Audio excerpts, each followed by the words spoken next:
సోదరీమణులందరికీ కూడా పేరు పేరున నా నమస్కారాలు తెలియజేస్తూ మీరు చేస్తున్న ఈ ఉద్యమం 16 రోజులు పూర్తవుతున్నా కూడా ఈ రాష్ట్ర ప్రభుత్వంలోని మంత్రులకు కానీ ముఖ్యమంత్రికి కానీ ఎమ్మెల్యేలకు కానీ ఎవరు కూడా పట్టించుకున్న పాపాన్ని పోలేదు.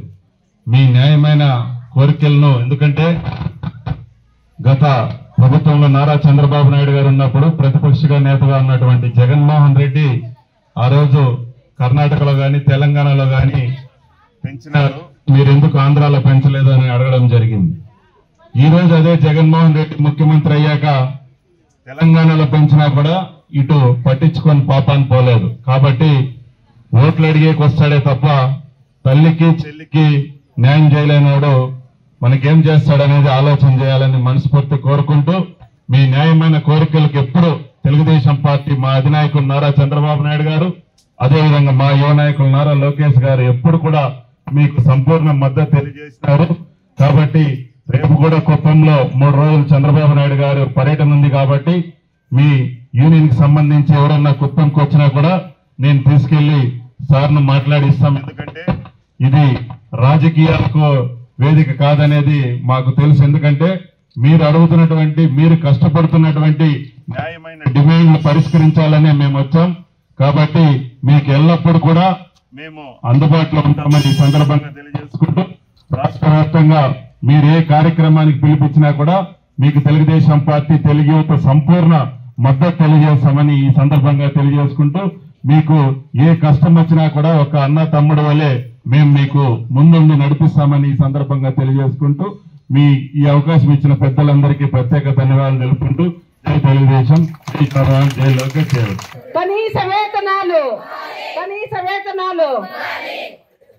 Anganwadi workers and helpers union, anganwadi workers and helpers union పిలిపించి మంతనాలు జరిపి ఇంతవరకు ఈ ప్రభుత్వము ఏ చర్య తీసుకోకన్నా వాళ్ళను 16 రోజుల నుంచి పాపం ఇండ్లకు కూడా పోనీకన్నా ఇక్కడ నిర్బంధించి వాళ్ళ కోరికలు ఇంతవరకు పట్టించుకోని ప్రభుత్వం ఆనాడు పాదయాత్రలో నేనున్నాను అంటూ అక్కా చెల్లెమ్మలని నుదుటి మీద ముద్దులు పెడుతూ చేతులు పెడుతూ కనీసం ఈ పొద్దు 4.5 సంవత్సరం అవుతుంది, ఇంతవరకు కూడా మహిళలకు ఇంతవరకు వీళ్ళు చేసే కష్టాలకు ఫలితంగా వాళ్ళు అడుగుతా ఉన్నారు. 7,000 6,000 ఎక్కడ దొరుకుతాయండి?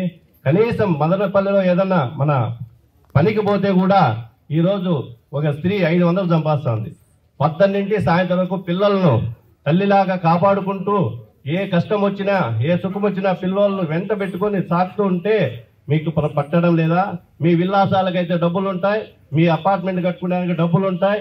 ఇప్పుడు ఏదో కొత్తగా ఒకటి ఆడుదాం ఆంధ్ర అంట, దానికి ఎన్నో లక్షలు ఖర్చు పెడతా అంటారు ప్రోగ్రాములకు, ఆవిడకైతే డబ్బులు ఉంటాయే కానీ కనీసం 16 రోజుల నుండి వాళ్ళు కూర్చున్నారే, వాళ్ళు పిలిచి వాళ్ళ పరిష్కారాలు ఏమని పట్టించుకొని ప్రభుత్వము, ఈ ప్రభుత్వానికి సిద్ధశుద్ధి లేదు. వాళ్ళు ఏమడుగుతున్నారు? మాకు 7,000 చావడం లేదండి, మా మినీ అంగన్వాడీ రెగ్యులర్ అంగన్వాడీలు చేయండి, మాకు వేతనాలు పెంచండి, పర్మనెంట్ చేయండి అని అడుగుతా ఉన్నారు. దాన్ని కూడా పట్టించుకోకుండా ఈ ప్రభుత్వము చాలా దురదృష్టంగా పాల్పడుతుంది. దీన్ని ఖచ్చితంగా తెలుగుదేశం పార్టీ తరఫున మేము ఖండిస్తున్నాం.